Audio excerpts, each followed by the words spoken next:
Facebook live ক্লাসে সবাইকে স্বাগতম জানাচ্ছি। সবাইকে ধন্যবাদ জানাচ্ছি। দেশের এই পরিস্থিতিতেও তোমরা যে লাইভ ক্লাসে অংশগ্রহণ করতেছো সেজন্য তোমাদেরকে আসলে অশেষ ধন্যবাদ। পাশাপাশি কারিগরি শিক্ষা অধিদপ্তরকে ধন্যবাদ জানাচ্ছি এমন একটি সুযোগ করে দেওয়ার জন্য এবং বিভিন্ন টেকনিক্যাল সাপোর্ট করার জন্য A2I-কেও ধন্যবাদ জানাচ্ছি। শিক্ষার্থীরা, তোমাদের যেই ক্লাসটি নিতে যাচ্ছি আমি সেটি হচ্ছে ওয়েব মাস্টারিং, যার বিষয় কোড হচ্ছে 66667। আজকে আমাদের 8 নম্বর ক্লাস। এটি কম্পিউটার ডিপার্টমেন্টের ষষ্ঠ পর্বের একটি সাবজেক্ট। সাথে আছি আমি Bashir Alam, junior instructor computer, Sylhet polytechnic institute, Sylhet. শিক্ষার্থীরা জানো যে গত অধ্যায়গুলিতে অর্থাৎ গত পর্বগুলিতে আমরা আমাদের কাজগুলি দেখে ফেলেছি, অর্থাৎ সরাসরি আমরা প্র্যাকটিক্যালি কাজ দেখেছি। আজকে আমরা সপ্তম অধ্যায়টা দেখব, আর সপ্তম অধ্যায়ের মধ্যে আমরা যে বিষয়টা নিয়ে কথা বলবো সেগুলি হচ্ছে ওয়েব কন্টেন্ট আপলোড ও আপডেটকরণ। তো আমরা এই সকল বিষয়াদি সম্পূর্ণ প্র্যাকটিক্যালি দেখব এবং প্র্যাকটিক্যালি নলেজটা অর্থাৎ জ্ঞান অর্জন করব। সেই জন্য আমি তোমাদেরকে স্ক্রিনে নিয়ে যাচ্ছি এবং সেখানে আমি তোমাদের যে ওয়েবসাইটটি পর্যায়ক্রমে দেখাচ্ছি সেখানে সেই অনুযায়ী আমি দেখাবো। তাহলে চলো আমরা এখন স্ক্রিনে চলবে। এবার স্ক্রিনের মধ্যে দেখতে পারতেছো যে এই হচ্ছে techedu360.com। এটি হচ্ছে আমাদের ওয়েবসাইট যা আমরা গত পর্বগুলিতে আমরা তৈরি করেছিলাম। তোমরা আমার সাথে সাথে তোমরা যদি কাজ করে যাও তাহলে তোমাদেরও এরকম একটি ওয়েবসাইট থাকার কথা। যদি না থাকে অথবা কোন ধরনের প্রবলেম ফেস করো তাহলে আমাকে নক করতে পারো, আমি যথাসাধ্য চেষ্টা করব তোমাদের যে কোনো ধরনের সাহায্য করার জন্য। তাছাড়া আরেকটি কথা, তোমরা যদি এই ধরনের থিম তোমাদের কাছে না থাকে তাহলেও আমাকে বলতে পারো, আমি তোমাদেরকে লিঙ্কটা প্রোভাইড করব যেখান থেকে তোমরা এই থিম ডাউনলোড করে ইউজ করতে পারো। এটি একটি প্রিমিয়াম থিম, উডমার্ট। তো আমরা এই থিমটি যখন ইনস্টল দেওয়া হয়ে গেল গত ক্লাসে, তখন কিন্তু আমাদের এই ওয়েবসাইটটির পুরোপুরি কার্যক্রমটা হচ্ছে এখন এরকম। এই যে এখন আমরা যা দেখতেছি এটি হচ্ছে কিন্তু আমাদের ওয়েবসাইট। এই যে আমি ধরো এটাকে রিফ্রেশ করে নিচ্ছি, ধরো এই techedu360.com, এটিকে আমি এই যে একটু রিফ্রেশ করে নিলাম। এই সাইটে তোমরা যদি তোমাদের বাসা থেকে এই সাইটে প্রবেশ করো তাহলে কিন্তু সেম দেখতে পাবা, ঠিক আছে? তাহলে এখানে কি থাকবে? এখানে একটি টুলবার থাকবে যেখানে কিছু আইকন থাকবে, সোশ্যাল আইকন থাকবে, কন্টাক্ট আস, এফএকিউ অর্থাৎ ফাক্স থাকবে, তারপরে হচ্ছে উডমার্ট, এইখানে ব্র্যান্ড থাকবে। এই ব্র্যান্ডটা এগুলো আমরা চেঞ্জ করতে পারি। তারপরে এইখানে একটা সার্চ বার থাকবে, সিলেক্ট ক্যাটাগরি সিলেক্ট করা যাবে। তারপরে হচ্ছে এখানে লগ ইন করা যাবে। এখানে তোমার যদি কোনো উইশ লিস্ট থাকে তাহলে সেটিও দেওয়া যাবে, ঠিক আছে? কম্পেয়ার করতে চাইলে কোনো প্রোডাক্ট এখানে করা যাবে, আর তোমার কার্টে কতগুলি প্রোডাক্ট যোগ হয়েছে সেটি এখানে দেখা যাবে, টোটাল কত টাকা সেটিও এখানে দেখা যাবে। এখানে কিন্তু টাকাতে দেখাবে, কেননা ও কমার্সটা আমরা ওইখানে যে কারেন্সিটা সিলেক্ট করেছিলাম সেটি হচ্ছে বাংলাদেশি কারেন্সি। আচ্ছা, এখানে দেখো, এখানে ব্রাউজ ক্যাটাগরি, তোমরা কি দেখতে পারতেছো? এখানে এই দেখো বিশাল, এই যে অনেকগুলি ক্যাটাগরি। তোমরা যদি ই কমার্স কোনো একটা সাইট তৈরি করতে চাও, তোমার কেরিয়ারটাকে তৈরি করতে চাও, তাহলে নিঃসন্দেহে এটি একটি সেরা থিম তোমার জন্য, ঠিক আছে? আচ্ছা, এই যে ক্যাটাগরি আছে, এখানে হোম আছে, বিভিন্ন কিছু আছে, আমরা এগুলি আস্তে আস্তে, এই যে এখানে একটা স্লাইড হচ্ছে, এখানে দেখো আরেকটা বিজ্ঞাপনের মতো এখানে ছবি থাকবে। তারপরে ক্যাটাগরি ওয়াইজ তোমার প্রোডাক্টগুলি এখানে থাকবে। বাই ডিফল্ট প্রোডাক্টের কোনো ছবি আপাতত দেওয়া হয়নি, এগুলি আমাদেরকে ম্যানুয়ালি দিতে হবে। ইলেকট্রনিক্সের ধরো নিউ ফিচার, হ্যাঁ, টপ সেলার্স, এগুলি তুমি যেটাই সিলেক্ট করবা সেটা এখানে চলে আসবে। তো আমি আপাতত নিউ অথবা ইলেকট্রনিক্স দিতে পারি, নিউ দিতে পারি, নিউ থাকুক। এখানে দেখো এই যে এটাতে ক্লিক দিলে আমাদের নতুন যে আরো প্রোডাক্টগুলি আছে সেগুলি আসবে। আচ্ছা, এবার একটু খেয়াল করে দেখি, যে এই যে এই প্রোডাক্টটা যে কোনো একটা প্রোডাক্টের উপরে যাব, তাহলে প্রোডাক্টের এরকম ডেসক্রিপশন আসবে, অ্যাড টু কার্ট আসবে, অথবা চাইলে এই প্রোডাক্ট সম্বন্ধে আরও কিছু জানতে চাইলে এটার উপরে ক্লিক দিলেও হবে। ওকে, এরপরে দেখো এখানে আর কিছু ছবি থাকবে, টুডে হট ডিলস, অর্থাৎ আজকের দিনের সেরা যে ডিলসগুলি হয়েছে সেগুলি এখানে থাকবে লিস্টেড হয়ে। তারপরে এখানে ইলেকট্রনিক্স থাকবে, তারপরে আরও যে প্রোডাক্টগুলি আছে সেগুলি এভাবে থাকবে। ইনোভেটিভ গ্যাজেট এখানে, এটা হচ্ছে তোমার পোস্ট, অর্থাৎ ব্লগে যেমন আমরা পোস্ট করে থাকি সেই পোস্টগুলি তোমাদেরকে এখানে দেখাবে। যেমন আমি তোমাদের বাই ডিফল্টলি যখন একটা থিম ইনস্টল হয়েছিল ওয়ার্ডপ্রেসে, তখন আমি একটা পোস্ট করে দেখিয়েছিলাম, সেই পোস্টটি কিন্তু এখানে দেখা যাচ্ছে। যদিও আমরা উডবার্ড থিমটি ব্যবহার করেছি, তারপরেও কিন্তু আমাদের কার্যক্রম কিন্তু রয়ে গেছে, পোস্টটা রয়ে গেছে। আচ্ছা, এরপরে আওয়ার পার্টনার, এখানে পার্টনারের বিভিন্ন লোগো টোগো থাকবে, ব্র্যান্ড থাকবে। এখানে একটা ভিডিও দেখাতে পারি চাইলে। আর এখানে ফুটারের মধ্যে দুইটা সেকশন, এখানে ফুটার টপ আর এটা হচ্ছে ফুটার বটম। তো ফুটার টপে এখানে ডিটেলস থাকবে এই কোম্পানির সম্পর্কে, আর এখানে রিসেন্ট পোস্টগুলি থাকবে, এখানে আওয়ার স্টোরিজগুলি থাকবে, ইউজফুল লিঙ্কগুলি থাকবে, ফুটার মেনু, এগুলি আমরা কাস্টমাইজ করে চেঞ্জ করতে পারবো। এখানে আমাদের কি কি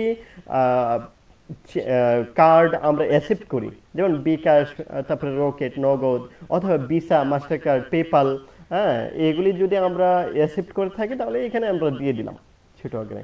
এরপরে এই থিমটি কাদের তৈরি, কিভাবে তৈরি, বা এই ওয়েবসাইটটা কাদের, কপিরাইট, এই সেকশনটা এখানে দিতে পারি। এখানে দেখো একটা উপরে যাওয়ার জন্য এরো আছে, এতে ক্লিক দিলে আমাদেরকে রিডাইরেক্ট করে উপরের দিকে নিয়ে যাবে। তো এই হচ্ছে গত পর্বে আমরা ইনস্টল করেছিলাম এতটুকু। আজকে আমরা লগ ইন করবো, অথবা লগ ইনটা দুইভাবে করা যায়। এই যে ওয়েবসাইটের নাম, তারপরে স্ল্যাশ দিবা, স্ল্যাশ দিয়ে যদি লিখো যে WP অ্যাডমিন, তাহলে এই যে আমি আবার বলে নিচ্ছি, এই যে WP অ্যাডমিন এর মানে হচ্ছে ওয়ার্ডপ্রেস এর অ্যাডমিন প্যানেলে যাবে। এবার ইনস্টল দিলাম, ইন্টারপ্রেস করলাম। ইন্টারপ্রেস করার পর আমাদেরকে ওয়ার্ডপ্রেস এর, অর্থাৎ এই ওয়েবসাইটের অ্যাডমিন প্যানেলে নিয়ে যাচ্ছে। এবার এখানে আমরা আমাদের ইউজার নেম অথবা ইমেল অ্যাড্রেস এবং পাসওয়ার্ড দিয়ে আমরা প্রবেশ করতে পারি, লগ ইন। এবার আমাদেরকে রিডাইরেক্ট করে ওয়ার্ডপ্রেস এর ড্যাশবোর্ডে নিয়ে যাবে। আর এখানে আমরা যে ইউজার নেম এবং পাসওয়ার্ডটি ব্যবহার করছি সেটিও ওয়ার্ডপ্রেস এর ইউজার নেম এবং পাসওয়ার্ড। যখন আমরা ওয়ার্ডপ্রেসটি ইনস্টল দিয়েছিলাম তখন আমরা এই ইউজার নেম এবং পাসওয়ার্ডটি দিয়েছিলাম, সেটি দিয়েই অ্যাডমিন প্যানেলে প্রবেশ করতে হয়। এখন আমরা ড্যাশবোর্ডে আছি। কার ড্যাশবোর্ডে? এই ওয়েবসাইটের ড্যাশবোর্ডে। এবার এই ওয়েবসাইটের ড্যাশবোর্ডে আমরা যদি একটু লক্ষ্য করি তাহলে দেখতে পাবো যে এখানে কিছু আপডেট দেখাচ্ছে, যে আমাদের একটা প্লাগইন আপডেট করা দরকার, একটা থিম আপডেট করা দরকার। আমরা যদি সরাসরি চলে যাই যে প্লাগইনসে, তাহলে আমরা প্লাগইনসগুলি দেখতে পাবো। এবার আমাদের সামনে যতগুলি প্লাগইন এই ওয়েবসাইটে ইনস্টল করা আছে, সমস্ত প্লাগইনের মধ্যে যে সকল প্লাগইনগুলি আপডেট করা প্রয়োজন সেগুলি এরকম দেখাবে, there is a new version of contact form 7, অর্থাৎ এই কন্ট্যাক্ট ফর্ম 7 এই প্লাগইনটার আপডেটটা আছে, এটি আপডেট করতে হবে, আপডেট নাও। কিছুক্ষণ সময়ের মধ্যেই এটি আপডেট হয়ে যাবে। আমরা দেখতে পারতেছি স্লাইডার রিভলিউশন, এই প্লাগইনটিও আপডেট করা প্রয়োজন, এটি আমরা পরবর্তীতে করব। আপাতত এখানেই থাকুক, কারণ এটি আপডেট করতে গেলে হয় আমাদের প্রিমিয়াম একটি প্লাগইন দরকার, সেটি আমি তোমাদেরকে পরবর্তীতে দেখাবো। এবার আমি দেখতে পারতেছি আমাদেরকে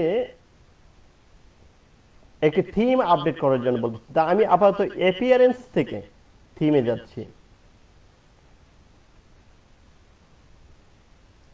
এবার এখানে দেখতে পাচ্ছি যে 2019 এই থিমটি আমাদের প্রয়োজন নেই, আমাদের অ্যাক্টিভ হচ্ছে উডবার্ড। এই উডবার্ড থিমটি এই মুহূর্তে ইনস্টল অবস্থায় আছে, আর 2019 এই থিমটি ইনস্টল অবস্থায় নেই, ইনস্টল অবস্থায় আছে কিন্তু অ্যাক্টিভেট নেই। আমরা এটি সিলেক্ট করলে আমরা দেখতে পাবো যে এখানে ডিলিট অপশনটা আছে, আমরা চাইলে এই থিমটিকে ডিলিট করে দিতে পারি। তবে আমি সাজেস্ট করব যে তোমরা ডিলিট করবে না, কেননা এই থিমটি বাই ডিফল্ট থাকা দরকার। যদি না থাকে তাহলে সাইটের যে হেলথ, অর্থাৎ সাইটের যে হেলথ রিপোর্ট আসবে সেখানে তোমাকে একটা নোটিফিকেশন দেখাবে যে তোমার বাই ডিফল্ট কোনো থিম ইনস্টল নেই। আপাতত যে কোনো একটা থিম বাই ডিফল্ট থাকুক। ওকে, এবার আমাদের কাজ হচ্ছে এই যে উডমার্ক থিম, সেই থিমটি কাস্টমাইজ করা। আমরা চাইলে এখান থেকেও কাস্টমাইজ যেতে পারি, অথবা চাইলে এখান থেকেও কাস্টমাইজ যেতে পারি। অ্যাপিয়ারেন্স থেকে কাস্টমাইজ, আমরা যে কোনো জায়গা থেকে যেতে পারি। আপাতত আমি অ্যাপিয়ারেন্স থেকে কাস্টমাইজে ক্লিক দিচ্ছি। দেখো আমি কিভাবে কাস্টমাইজ করি। এই থিমটিকে আমাদের কাস্টমাইজ করা প্রয়োজন, এই কারণে আমি কাস্টমাইজে ক্লিক দিলাম এবং আমি দেখতে পারতেছি আমাদেরকে সরাসরি নিয়ে যাচ্ছে আমাদের ওয়েবসাইটের, এমনকি আমরা আমাদের ওয়েবসাইটে এখন দেখতে পারতেছি। এবার যদি আমরা দেখি যে এই যে কাস্টমাইজে কি আছে, প্রথমে আছে সাইট আইডেন্টিটি। মনে রাখবা এই সাইট আইডেন্টিটির মধ্যে তোমার টাইটেলটা থাকে। কোন টাইটেল? তোমার এই ওয়েবসাইটের কি কি একটা টাইটেল হবে, আমি তোমাদেরকে আলাদা ইনকগনিটিভ মোডে আমি তোমাদেরকে সেম ভাবে ওয়েবসাইটে দেখাচ্ছি। এই যে দেখো, তোমরা যদি খেয়াল করে থাকো, এই যে এখন টেক এডু 360 লেখাটা আসছে, আবার best online shop in Bangladesh. আচ্ছা, আমি এই নোটিফিকেশনটা কেটে দিচ্ছি। ওকে, আবার দেখাচ্ছি। দেখো টেক এডু 360, এটি হচ্ছে সাবটাইটেল। সাবটাইটেল কি আছে? Best online shop in Bangladesh. এই যে এই দুইটা কথা, এইটাকে বলা হয় সাইট আইডেন্টিটি। আশা করি তোমরা বুঝতে পেরেছো। আমি তোমাদেরকে আবার নিয়ে যাচ্ছি সেখানে। এখন দেখো এই যে সাইট টাইটেলটা তুমি যা দিবা তাই কিন্তু তোমার ওইখানে দেখাবে, আর এখানে তুমি ট্যাগ লাইন যা দিবা সেটাই দেখাবে। এখানে আইকন মনে রাখবা, এই যে দেখো ফেসবুকের আইকনটা এখানে দেখা যাচ্ছে, তাই না? এই যে এরকম আইকন যদি দিতে চাও তাহলে সিলেক্ট সাইট আইকন। এখানে ক্লিক দেওয়ার পর তুমি যে আইকনটি এই ওয়েবসাইটে দিতে চাচ্ছ তোমার ব্র্যান্ড হিসেবে, সেই আইকনটিকে এখানে তোমার কম্পিউটার থেকে এই যে আপলোড ফাইল, সেখান থেকে কম্পিউটার থেকে সিলেক্ট ফাইল সিলেক্ট করে তুমি এখানে দিয়ে দিবা। যেমন আমি আপাতত আমার কাছে এইটার সাইট আইকনটা তৈরি নাই, আমি একটা আইকন দিয়ে দিচ্ছি আপাতত, যা আমার সাইটের আইকন। আমি এখান থেকে একটা সাইট আইকন দিয়ে দিচ্ছি, ফেভ আইকন হবে।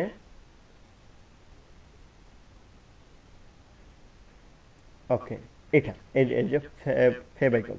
আমি আবার বলে নিচ্ছি, যে কোনো তুমি তোমার মতো করে দিবা। আমি এখন এমনিতেই এটা দিচ্ছি আর কি তোমাদেরকে দেখানোর জন্য। এই যে আইকন। এবার খেয়াল করো এই যে অল টেক্সট, মনে রাখবা অল টেক্সট অবশ্যই দিতে হবে। এটাকে বলা হয় অল্টারনেটিভ টেক্সট। যদি ইন্টারনেট স্লো থাকে তাহলে এই ছবিটা না এসে তুমি ওই অল টেক্সটের জায়গাতে যে জিনিসটা লিখবা তা আসবে। কখন আসবে? যদি লোগো না আসে। আর যদি লোগো আসে তাহলে এই অল টেক্সট আসবে না। এটা হচ্ছে ইন্টারনেট স্লো থাকলে অনেক সময় ছবি না এসে লেখা আসে, সেটা আসে হচ্ছে অল্টারনেটিভ টেক্সট বলা হয়। যেমন আমি এখানে লিখলাম যে কি লিখতে পারি, টেক এডো আইকন, এমনি লিখলাম। ওকে, এখন এরকম এইখানে এই ক্যাপশনের জায়গাতে কিছু লিখে এই ছবি সিলেক্ট করে, এখন তুমি যেহেতু এটা একটা ফেভ আইকন অর্থাৎ ফেভিকন, তো ফেভ আইকনের বেলায় তুমি চাইলে স্কিপ করতে পারো, কপিং করে দিতে পারো, এটাকে ছোট করে আর একটু কেটে দিতে পারো। আর যদি না যে কাটবো না তাহলে স্কিপ ক্রপিং, তো স্কিপ আমি দিয়েছি, স্কিপ দিয়ে দিচ্ছি। দেখো এখানে চলে আসছে। তোমরা যদি খেয়াল করে থাকো এখন কিন্তু এই যে লোগোটা চলে আসছে এখানে, তোমরা কি দেখতে পারতেছ? এই যে এখানে লোগোটা চলে আসছে। এবার আমরা কি করব? পাবলিশে ক্লিক দেব।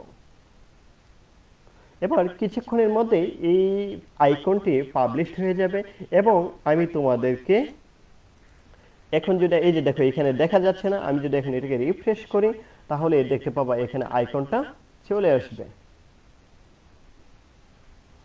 তোমরা এই যে দেখো সাকসেসফুলি আমাদের ফেভ আইকনটা চলে আসছে, এখন এইখানে কিন্তু দেখা যাচ্ছে। এবার এই বিষয়টা আরেকটু ডিটেলস বর্ণনা করি, সেটি হচ্ছে এই আইকনটার সাইজ অবশ্যই 32 বাই 32 রাখবা। অর্থাৎ ডাইমেনশনটা হবে 32x32 অথবা 16x16। তবে এর চেয়ে ছোট রাখবা না এবং এর চেয়ে বড় রাখবা না। আশা করি বুঝতে পেরেছ। আমাদের একটি কাজ হয়ে গেল, এখন আমরা পরবর্তী ধাপে যাচ্ছি। এবার একটু ব্যাকে যাব। সাইট আইডেন্টিটির কাজটা আমরা বুঝে গেছি, এবার আমরা মেনুতে যাব। মেনুতে গিয়ে দেখতে পারতেছি যে অনেকগুলি মেনু, এর মধ্য থেকে ক্যাটাগরিজ। তো আমরা ক্যাটাগরিজে ক্লিক দিই। ক্যাটাগরিজে ক্লিক দেওয়ার পর দেখতে পারতেছি, দেখো furniture, cooking, accessories, fashion, clothes, lighting, toys, handmade ইত্যাদি, তাই না? এগুলি কোথায় দেখতে পারতেছো? এই যে ক্যাটাগরি, এই যে এগুলি হচ্ছে তোমার, এইখান থেকে তুমি কাজ করতে পারো। এগুলি চেঞ্জ করতে চাইলে কি করতে হবে? এখান থেকে এই যে ক্যাটাগরিজগুলি, ধরো আমাদের ইচ্ছে হলো এটা ফার্নিচার না হয়ে, প্রথমটা ফার্নিচার না হয়ে হবে অন্য কিছু, তাহলে কি হবে আমরা সেটি বলে দেই যে এটি হবে হচ্ছে, মনে করো কম্পিউটার অ্যাক্সেসরিজ। আপাতত এটা থাকতে পারে, আর কি দিতে পারে, অ্যাক্সেসরিজ। ওকে, এতটুকুই থাকুক, দিয়ে দিলাম। এখন এটিকে নিচের দিকে দেখো। আচ্ছা, এখানে তোমরা কি দেখতে পারতেছো যে অরিজিনালটা হচ্ছে ফার্নিচার, তো আমরা এটাকে রিমুভ করে দিতে পারি। আপাতত রিমুভ হয়ে যাবে এখান থেকে। আমরা চাইলে এড আইটেম, আমরা এখানে ক্যাটাগরি সিলেক্ট করে আগে তৈরি করে নিতে হবে, তারপরে এখানে এড করতে হবে। তো আমি এখান থেকে আবারও দেখাচ্ছি, যেমন কুকিং। আচ্ছা, আমি বেকে যাই, বেকে গিয়ে ক্যাটাগরিতে যাই। সরি, এখানে একটু রিফ্রেশ করে নিই। যেহেতু আমি একটু ডিলিট করে ফেলেছি, সেটা আমি একটু রিফ্রেশ করে নিচ্ছি, কেননা আমি ডিলিট করে পাবলিশে দেই নাই, যার কারণে এখন আবার রয়ে গেল। আচ্ছা, এবার হচ্ছে আমি মেনুসে ক্লিক দিলাম। মেনুসে ক্লিক দেওয়ার পর ক্যাটাগরিজ, দেখো ক্যাটাগরিতে ক্লিক দেওয়ার পর এই যে ক্যাটাগরির আইটেমগুলি এখানে দেখাচ্ছে। তুমি চাইলে খুব সহজেই এখানে এগুলি ঠিক করে দিতে পারো, এডিট করতে পারো। যেমন ফার্নিচার, এতে ক্লিক দিলে আমরা যদি দেখি যে এই আইটেমগুলি আসছে, এখন আমরা এখানে অন্য একটা দিতে পারি। যেমন হচ্ছে মনে করো ধরো কিবোর্ড, মাউস।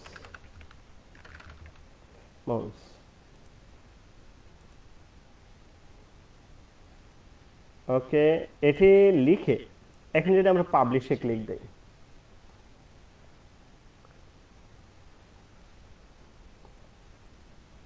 এখনো আসেনি, তাই না?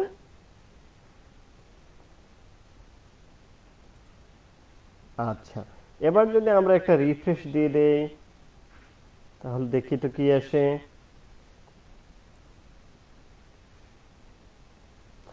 তোমরা কি দেখতে পারতেছো? এখানে কিন্তু ফার্নিচার ছিল, এখন কি হয়ে গেল? Keyboard, mouse. এই যে জিনিসটা আসছে, এটি কোথায় থেকে আসছে? এই যে আমরা এখান থেকে মেনুস থেকে, এই ক্যাটাগরির যে মেনুসটা, অর্থাৎ ক্যাটাগরি মানে হচ্ছে এই মেনুটা, এই যে এটা, এখানে দেখো আমি কিবোর্ড মাউস করেছি, কিবোর্ড মাউস হয়ে গেছে।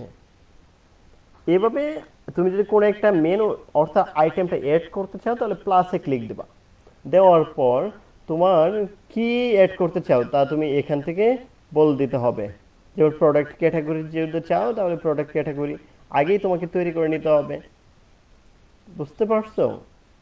এগুলি আগেই তৈরি করে নিতে হয়। ক্যাটাগরি কিভাবে তৈরি করতে হয় সেটা আমি দেখাবো তোমাদের। এখান থেকে চাইলে আমরা এই ক্লিক দিয়ে এখানে অ্যাড করতে পারি। ওকে, এরপরে মেন নেভিগেশন। আচ্ছা, মেন নেভিগেশনে ক্লিক দেওয়ার পর আমরা দেখতে পাচ্ছি, দেখো হোম, ব্লগ, শপ, পেজেস, এগুলি হচ্ছে এগুলি। ঠিক আছে, তো এখান থেকে তুমি তোমার মতো করে কাস্টমাইজ করে দিবা। তো আমি মনে করো কিছু ডিলিট করব, তাহলে কি করতে পারি? এই যে পোর্টফোলিও অথবা এই যে হোমে ক্লিক দিলাম। তো হোমে আপাতত দেখি, হোমে কিছু দেখা যাচ্ছে না। ব্লগে ব্লগ, শপে শপ। আচ্ছা, পেজে দেখা যাচ্ছে অনেকগুলি আইটেম। তো পেজে আমি এক কাজ করি, পোর্টফোলিও পেজে প্রথমে আছে পোর্টফোলিও, তারপরে হচ্ছে pre build pages, pre built layout. আমি মনে করি এই পোর্টফোলিওতে এটাকে ডিলিট করব, তাহলে এটা সিলেক্ট করে রিমুভ, ঠিক আছে, পাবলিশড। এবার দেখবা যে পোর্টফোলিওতে মাত্র 3টা আছে, আগে ছিল কয়টা? 4টা। এই দেখো 4টা অপশন, এই 4টা অপশন। এখন যদি আমি রিফ্রেশ করি তাহলে দেখব 3টা, অর্থাৎ একটা আমি ডিলিট করেছি। কিভাবে করতে হয় সেটা আমি দেখাচ্ছি। এখন যদি আমি এই মেনুতে ক্লিক দেই পেজেস, তাহলে দেখব যে 3টি আছে, এই দেখো 3টি। ওকে, তারপরে উইডগেট। উইডগেটস খুব গুরুত্বপূর্ণ একটি অংশ, অর্থাৎ ওয়ার্ডপ্রেসে সাইটের এই উইডগেটটা হচ্ছে তুমি, আমরা অনেক সময় বিভিন্ন অপশন যোগ করতে চাই, যে ব্লগের, মনে করো ব্লগের ক্যাটাগরিজটা আমরা ডান দিকে দেখাবো, ক্যাটাগরিজের নিচে আমরা মনে করো ট্যাগগুলি দেখাবো, ট্যাগের নিচে মনে করো আমরা আর্কাইভস দেখাবো, ক্যালেন্ডার দেখাবো। এই যে জিনিসগুলি, এগুলি আমাদেরকে উইডগেটের মাধ্যমে করে দেখাতে হবে। তো উইডগেটের মাধ্যমে করে দেখাতে গেলে যেমন হচ্ছে মেইন উইডগেট এরিয়া, এখানে যদি আমরা ক্লিক দেই ক্যাটাগরিজ, উডমার রিসেন্ট পোস্ট, তারপরে হচ্ছে ইনস্টাগ্রাম, ঠিক আছে, এগুলি আছে। তারপরে দেখা যাচ্ছে ফুটার কলাম 1, এখানে দেখতে পাবো আমরা টেক্সট আছে, যেমন এই টেক্সটটি আছে, যেমন ফুটারে যেতে হবে আমাদেরকে এটি করার জন্য। আমরা দেখতে পাচ্ছি ফুটার লোগো আছে একটি, তারপরে ডিটেলসটা কোথায়? ডিটেলসটা দেখাচ্ছি আমি তোমাদেরকে, এই যে দেখো, এই যে এই অংশটা। এখন এখানে যদি তুমি কোনো কিছু লিখে দাও, যেমন আমি এখানে মনে করো কি আছে, কনডাইমেন্টাম, তা আমি এখানে দিলাম মনে করো পলিটেকনিক। আপাতত এমনি বোঝানোর জন্য আমি এটা লিখলাম, এই দেখ কিছুক্ষণের মধ্যে এটা চলে যাবে, এখানে পলিটেকনিক হয়ে যাবে। এই যে দেখো পলিটেকনিক হয়ে গেছে। তুমি তোমার মতো করে এই লেখাটা চেঞ্জ করে দিবা, তাহলে চলে আসবে। তারপরে ফোন নাম্বার, এগুলো তুমি তোমার মতো করে চেঞ্জ করবা এখান থেকে। ওকে, ডান করে পাবলিশ, তাহলে দেখবে এটা পলিটেকনিকই থাকবে। ওকে, আমরা একটু ব্যাকে যাই। তাহলে ফুটার কলাম 1, তার মানে 2 মানে হচ্ছে এটা রিসেন্ট পোস্ট। এই যে দেখো উডমার রিসেন্ট পোস্ট, এখান থেকে কয়টা পোস্ট দেখাবে? 2টা না 3টা দেখাবে, সেটিও তুমি এখান থেকে সিলেক্ট করে দিতে পারো। ওকে, কলাম 3 নম্বরে আওয়ার স্টোরিজ, টেক্সট হবে এটা, আর এখানে অপশন থাকবে আওয়ার স্টোরিজ, এই যে এরকম স্টোরিজ থাকবে। তারপরে ফুটার কলাম 4, ইউজফুল লিঙ্ক গুলি থাকবে এখানে, এই দেখো ইউজফুল লিঙ্ক, দেখছো? ওকে, এগুলি আমরা চেঞ্জ করতে পারি চাইলে। ফুটার কলাম 5, মেনু থাকবে, ফুটার মেনু। তো আমরা ফুটার মেনুতে এরকম মেনু দেখতে পাচ্ছি, এটি একটি টেক্সট। আমরা এরপর যদি দেখি post in menu, recent post থাকবে মেনুতে। এই গেল উইডগেট। এবার হোম পেজ সেটিংস। আমরা যদি হোম পেজ সেটিংসটা দেখি, মনে রাখবা এখানে ওয়ার্ডপ্রেস কি করে, ওয়ার্ডপ্রেস তোমাদেরকে কয়েকটা অপশন দিয়ে বলবে যে আমরা কি করব। যেমন হচ্ছে হোম পেজে প্রথমে এই যে এখন যে ছবিগুলি আসতেছে, যা তোমার সামনে ফার্স্ট টাইম দেখাচ্ছে হোম পেজে, সেটি হচ্ছে ইলেকট্রনিক্স বেসড প্রোডাক্টগুলি তোমার সামনে দেখাচ্ছে। তুমি চাইলে এখান থেকে যে না ইলেকট্রনিক্স দেখাবো না, আমি ক্রিস্টিমাস দেখাবো, তাহলে ক্রিস্টিমাস সিলেক্ট করো, দেখবে যে তোমার সামনে ইলেকট্রনিক্সটা সরে গিয়ে ক্রিস্টমাস আসবে। তোমার ইচ্ছে, আর একটু অপেক্ষা করতে হবে। এই যে এরকম যদি ক্রিস্টমাস দাও তাহলে এরকম আসবে। তা আমরা আপাতত ক্রিস্টমাস দিচ্ছি না। আর এখানে দেখো ইউর হোম পেজ ডিসপ্লে, প্রথমে যদি তুমি ইউর লেটেস্ট পোস্ট দেখাও তাহলে ব্লগ সিস্টেম হয়ে যাবে, এটি ব্লগের মতো করে দেখাবে, পোস্টগুলি দেখাবে। আর যদি স্ট্যাটিক পেজতে, তাহলে আমরা বলে দিতে পারবো যে হোম পেজে এটা দেখাও, আর পোস্টের পেজে ব্লগ পেজটাকে দেখাও, এটা আমরা বলে দিতে পারি। তো এই কারণে আমরা স্ট্যাটিক পেজটা সিলেক্ট করব, আর হোম পেজে আমরা বল দেব যে কোন প্রোডাক্টটা দেখাবা। যেমন আমরা ছিল হচ্ছে কি ইলেকট্রনিক্স, তাই না? ইলেকট্রনিক্স কোথায়? ইতে পাবো আমরা, ই কোথায়, আচ্ছা হোম ইলেকট্রনিক্স মনে হয়, ইলেকট্রনিক্স, হোম ইলেকট্রনিক্স, হোম কোথায়, হোম হোম হোম,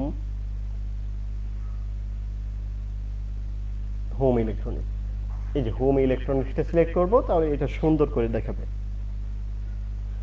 দেখো কেমন দেখাবে সেটি একটু, এই যে এরকম। আমার মনে হয় যে এটি কিন্তু চমৎকার। তুমি চাইলে কিন্তু চেঞ্জ করতে পারো, আমি আবার বলে নিচ্ছি, তুমি কিন্তু এটা তোমার ইচ্ছে, যদি ফ্যাশন সিলেক্ট করো তাহলে ফ্যাশন হবে। একটু অপেক্ষা করে দেখি ফ্যাশনটা কেমন দেখাচ্ছে। আর আসলে কার কি পছন্দ সেই অনুযায়ী তোমরা দিবা, এখানে কার কোনো ধরাবাঁধা নিয়ম নেই বা কোনো বাধ্যবাধকতা নেই। আমরা দেখি তাহলে দেখতে পাবো যে এমন দেখাচ্ছে। এটা হচ্ছে ফ্যাশন, যদি সিলেক্ট করি আমরা তাহলে আমাদের থিম হবে এমন। আমি আসলে ফ্যাশনটা চাচ্ছি না, আমার কাছে ইলেকট্রনিক্সটাই সুন্দর মনে হয়েছে, এই কারণে আমি ওইটিকে রেখে দিলাম। তাহলে এই যে হোম পেজ সেটিংস, তো হোম পেজ সেটিংসটা আমরা কিন্তু বুঝে গেলাম। এবার যেহেতু আমি এখানে কোনো ধরনের কাস্টমাইজ করি নাই, এই কারণে আমি ব্যাকে যাচ্ছি। এবার খেয়াল করে দেখো ও কমার্স নামে একটি অপশন দেখাচ্ছে। তো ও কমার্সের মধ্যে তোমার যেহেতু এটি একটি স্টোর, এখানে তোমার প্রোডাক্ট থাকতেও পারে তোমার স্টোরে, আবার শেষও হয়ে যেতে পারে, সেল হলে শেষ হয়ে যাবে। তাহলে তুমি এখানে একটা নোটিশ দিতে পারো, if enable this text will be shown site wide, you can use it to show events or promotion to visitors, এটি চাইলে this is a demo store of for testing purposes. আবার আপাতত এটি দরকার নেই, এনাবল স্টোর নোটিশ, এরকম notice দিবে তোমাকে। তো আমরা নোটিশটা চাচ্ছি না, প্রোডাক্ট ক্যাটালগটা কি দেখাবে, ধরো সব পেজ ডিসপ্লে, তাহলে শো প্রোডাক্ট, আবার ক্যাটাগরি ডিসপ্লে শো প্রোডাক্ট, এরপরে ডিফল্ট প্রোডাক্ট শর্টিং কোনটা আগে দেখাবে, তাহলে তুমি এখানে বল দিতে পারো যে ডিফল্ট শর্টিং হবে কাস্টমার অর্ডারিং প্লাস নেম। অথবা তুমি যদি বলো যে না শর্ট বাই মোস্ট রিসেন্ট, তাহলে এই রিসেন্টলি যে প্রোডাক্টটা পাবলিশ করা হবে সেটি প্রথমে দেখাবে। তো আমি তো কাস্টম অর্ডারিং প্লাস নেম দিয়ে দিলাম। প্রোডাক্ট পার র, অর্থাৎ একটা রতে কতগুলি প্রোডাক্ট দেখাবে, তাহলে আমি বলে দিলাম যে একটা প্রোডাক্টে রতে 4টা প্রোডাক্ট দেখাবে। ওকে, এটাই থাকুক। প্রোডাক্ট ইমেজেস, এখানে বলে দিতে হবে যে প্রোডাক্টের মেইন যে প্রোডাক্ট তার ইমেজটার সাইজ কতটুকু হবে, অর্থাৎ 600 বাই 300 আছে, আপাতত এটি থাকুক বাই ডিফল্ট। এবং থাম্বনেইল ক্রপিং, থাম্বনেইলটা ক্রপ হবে কিনা, আপাতত 1/1 images will be cropped into a square, অর্থাৎ 1/1 যদি সিলেক্ট করো তাহলে তোমার থাম্বনেইলটা স্কোয়ার হয়ে যাবে, 300 বাই 300 হয়ে যাবে আর কি। আচ্ছা, এবার ব্যাকে যাই। চেক আউট, এখানে আমরা কিছু অপশন বল দিতে পারি যে চেক আউটে কি কি দেখাবে, যেমন কোম্পানি নেম ফিল্ড, এটি চাইলে তুমি হিডেন করতে পারো, অথবা রিকোয়ার্ড করে দিতে পারো, অথবা অপশনাল করে দিতে পারো। হিডেন করে দিলে চেক আউটের সময় তোমার এটি দেখাবে না, যেমন এই মুহূর্তে কিন্তু দেখো কোথায় কোম্পানি নেম, চেক আউটের সময় কিন্তু এই পেজটা আসবে তোমার সামনে। তো এখানে দেখো first name, last name, company name. তো আমি যদি এটা হিডেন করে দেই তাহলে কিন্তু এখানে দেখাবে না, আপাতত কোম্পানির নেম চাচ্ছি না। ইউজারকে মনে রাখবা, ইউজারের যত কম কষ্ট করে সে এখান থেকে কোনো লাভবান হবে বা কম পরিশ্রমে তাকে কিভাবে সর্বোচ্চ সেবা দেওয়া যায় সেটি সবসময় মাথায় রাখবা। তাহলে কোম্পানির নেম এটা দেখে সে হয়তো বিরক্ত হতে পারে যে আরে আমার তো কোম্পানিই নেই, তাহলে এরকম। ওকে, আমি এই কারণে হিডেন রাখলাম। তারপরে অ্যাড্রেস লাইন 2, অর্থাৎ এই যে একটা দেখতে পাচ্ছ স্ট্রিট অ্যাড্রেস, তারপরে এইখানে আরেকটা অ্যাড্রেস বক্স আছে, সেটা যদি চাও যে হিডেন করবা তাহলে আরো ভালো, তাহলে আবার তোমার দুইটা অপশন চলে গেল, শর্ট হয়ে গেল, কমে গেল। দেখো first name, last name, country দিবে, অ্যাড্রেস দিবে, টাউন দিবে। আর ফোনটা অবশ্যই রিকোয়ার্ড করবা, কেননা এটি যেন অবশ্যই দেয়। এই যে ফোন যেগুলি রিকোয়ার্ড, এগুলি দেখবা একটা অ্যাস্টারিস্ক সিম্বল চলে আসছে, স্টার। প্রাইভেসি পলিসির পেজ, তারপরে টার্মস অ্যান্ড কন্ডিশন পেজে আমরা একটা পেজ দিয়ে দেবো টার্মস অ্যান্ড কন্ডিশন। আমরা দেখে আসি যে আমাদের এই ওয়েবসাইটে টার্মস অ্যান্ড কন্ডিশন পেজ আছে কিনা। Team member terms and condition, আপাতত দেখতে পারতেছি যে টার্মস অ্যান্ড কন্ডিশন পেজটি নেই। আমরা এক কাজ করি, আমরা টার্মস অ্যান্ড কন্ডিশন পেজটি তৈরি করি। তাহলে আমি উডমার্টে যাচ্ছি, সরি আমাদের ওয়েবসাইটে যাচ্ছি। এবার সেখান থেকে আমি ড্যাশবোর্ডে যাচ্ছি। এবার ড্যাশবোর্ড থেকে পেজে যাচ্ছি। পেজ থেকে আমাদের দেখতে হবে টার্মস অ্যান্ড কন্ডিশন পেজটি আছে কিনা। যেহেতু নেই, সো আমাদের নিউ একটি পেজ তৈরি করে নিচ্ছি। এবার অ্যাড নিউতে ক্লিক দেওয়ার পর আমাদের সামনে পেজ ক্রিয়েট করার অপশনগুলি আসবে, অর্থাৎ পেজের নাম দেওয়ার অপশন আসবে, তারপরে হচ্ছে পেজের ডিটেলস দেওয়ার অপশন আসবে। আপাতত এই পেজ টাইটেলটা দিয়ে দিচ্ছি টার্মস অ্যান্ড কন্ডিশনস, আর এইখানে দিস রুলস মাস্ট ফলোড, এই এমনি কিছু কথা দিলাম আর কি। ওকে, এইটাকে পেস্ট করি এরকম। ওকে, এখানে কিছু ডিটেলস দিবা আর কি। ওকে, পাবলিশড আপডেটিং। আমরা দেখি যে এখন এই যে পেজটা পেয়ে গেছি। এখন আমরা চলে যাই কাস্টমাইজে। এখানে আমি একটু রিফ্রেশ করে নিচ্ছি। এবার আমাদের কোথায় ছিলাম? ও কমার্সে ছিলাম চেক আউটে। ও আচ্ছা, কোম্পানি ফেল্ড, এগুলি আমি কোথায় কোম্পানির নেমটা হিডেন করেছিলাম, পাবলিশ করব একটু পরে। অ্যাড্রেস লাইন 2টাও হিডেন, তাহলে দুইটা অপশন চলে যাবে। আর আমরা দেখি যে প্রাইভেসি পলিসির পেজটা ঠিক আছে, কিন্তু টার্মস অ্যান্ড কন্ডিশন পেজটি পাচ্ছে না। তো আমরা এখন কিন্তু দেখিয়ে দিব, যেহেতু আমরা তৈরি করেছি এটি আমরা পাবো। এখন এই যে দেখো টার্মস অ্যান্ড কন্ডিশন, এই পেজ দিলাম। এবার যদি আমি পাবলিশে ক্লিক দেই, তাহলে আমাদের ও কমার্সের পেজটা সঠিকভাবে কাজ করবে। ওকে, এবার আমাদের ও কমার্সের এডিশনাল সিএসএস মানে হচ্ছে তুমি যদি আরো এক্সট্রা কিছু সিএসএস দাও তাহলে সেটা এখানে দিতে পারবা। তো আজকে এই পর্যন্তই, আগামী ক্লাসে আবার দেখা হবে। ধন্যবাদ সবাই।